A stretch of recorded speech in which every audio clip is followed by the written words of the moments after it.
બનાસકાંઠા જિલ્લાના પાલનપુર એગોલા રોડ ઉપર આવેલી એક સોસાયટીમાં રહેતા પરિવારની મહિલા પોતાની દીકરી સાથે સદરપુર હનુમાન મંદિરે દર્શન કરવા જઈ રહ્યા હતા ત્યારે ઘરની આગળ પાર્ક કરેલી એક્ટિવા પર પોતાની દીકરી સાથે બેઠા હતા ત્યારે નક્ષત્ર સોસાયટીમાં રહેતા ભરતભાઈ પ્રવીણભાઈ ઠક્કર ત્યાં આવી મહિલા સાથે અડપલા કર્યા હતા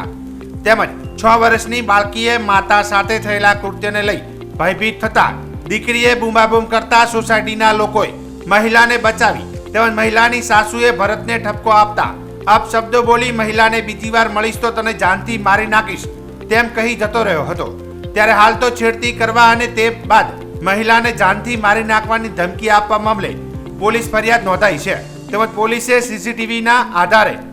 વધુ તપાસ હાથ ધરી છે। મારો બનાવ એવો બન્યો કે એકચ્યુઅલી હું મારા છોકરાને શનિવારે લઈને હું ઘરે આવી 12:30 વાગે જમી અને અમે મારા સિસ્તાએ પહેલેથી વિચાર્યું હતું કે અમે સદરપુર જઈશું હનુમાનની મંદિરે અને જેવી એક્ઝેક્ટ 1:15 હું ઘરની બહાર નીકળી એક્ટિવા તડકે હોવાથી મેં છોયલે મૂકી દઈ અને હું અને મારી બેબી બંને એક્ટિવા ઉપર મસ્તી કરતા હતા અને આ બનાવ એ રીતે બન્યો કે જેવો પેલો માણસ આવ્યો મારી જોડે અને પાછળ એક્ઝેક્ટ પાછળ બેસી અને મને સોના કરીને મારું મોઢા ઉપર એને હાથ ફેર્યો જ્યારે મેં બૂમ પાડવાની કોશિશ કરી ત્યારે એ વ્યક્તિએ મારું ગળું મારી હોઠણી સાથે એને ફાંસીની સજા આપે ને એવી રીતના દબાઈ દીધું અને છેવટે મેં બૂમ પાડવાની કોશિશ મારાથી કશું થયું ના મારી બેબલીએ બધાને ભેગા કર્યા અને ત્યારે બી એને મને છોડવાની ના જ કરી કે મને 1 મિનિટ બી એને ના છોડીને એના માણસો આવ્યા સોસાયટીના બી આવ્યા પણ એ લોકોએ મને કોઈ હેલ્પ નહીં કરી અને આથી બી મેં કીધું બચાવો પણ કોઈએ મને કશું કર્યું નહીં અને હું મારી જાતે ઊભી થઈ અને બાજુના ઘર સુધી આવી તે લોકોએ મને પાણી પાયું મને સેવા કરી અને એ લોકોએ મને થપડી એમ કીધું કે બેટા તું ચિંતા ના કર પણ સામેવાળી વ્યક્તિ મારી સાસુને એટલા સુધી કીધું કે તું ઘરમાં જતી રહે ચૂપચાપ બેસી જા તો એવો અમે કયો ગુનો કર્યો આજે મારી જોડે થાય છે કાલે કોઈ બી બીજા જોડે થાય કોણ જિમ્મેદારી લેશે આજે શનિવારે મેં પોલીસ સ્ટેશન બધું નોંધાવા છતાં બી એ લોકોએ કોઈ અભિપ્રાય હજી નહીં આપ્યો કે કોઈ તલાશ કરવા બી નહીં આવ્યું કે તમે જીવો કે મરો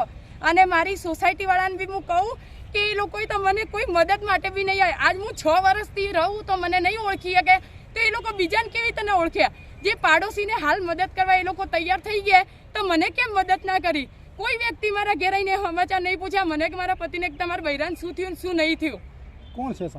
સામેવાળા રાજુભાઈ ઠક્કરે ને એમનો આ સાળો હતો એકચ્યુઅલી હું ઓળખતી જ નહીં આ વ્યક્તિને કે કોણ કેમ કે અમારે કોઈના ઘેર કોણ આવે અમારાથી કોઈ ના પૂછવરાય પણ આ દિવસ એમના ઘરે 15 થી 17 જણા બેઠા હતા આ વ્યક્તિ જ્યારે ગેટ ખોલીને બહાર આવ્યો તો એ લોકોને ખબર ના પડે ગોળો કઈ રીતે બહાર નીકળે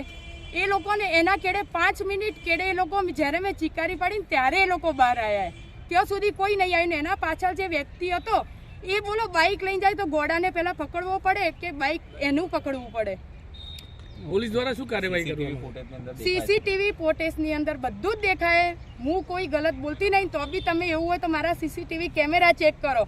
એની અંદરથી તમને બધું જ પ્રૂફ મળી જાય જો બધા એમ કહે કે ગોળો હોય તો પછી 15 દિવસથી બધા કહેવાનું હોય કે 15 દિવસથી સોસાયટીમાં આવતો હતો તો પછી એનું ચેક કરો તમે કે 15 દિવસથી કયો જતો હતો ને કયો નહોતો તો એ લોકો મને શું કહે કે તમને પ્રેમ કરતો હશે કઈ રીતે મને પ્રેમ કરે મારું નામ એને આવડ્યું જ કઈ રીતે પોલીસ દ્વારા શું કાર્યવાહી કરવામાં આવી પોલીસ દ્વારા બધું કર્યું પણ પોલીસ દ્વારા પોલીસ સ્ટેશન અમે ગયા એટલે તરત એ પોલીસ ત્યાં આગળ જઈ અને એને પૂછ્યું તો કે એ તો અંદર પેક થઈ ગયો ને એ તો ગોળો થઈ ગયો એટલે પોલીસવાળા આવીને મારા ઘરવાળાને મારા પરિવારને એમ કીધું કે હવે એમ કે તમારે શું વિચારે નકર સમજી જો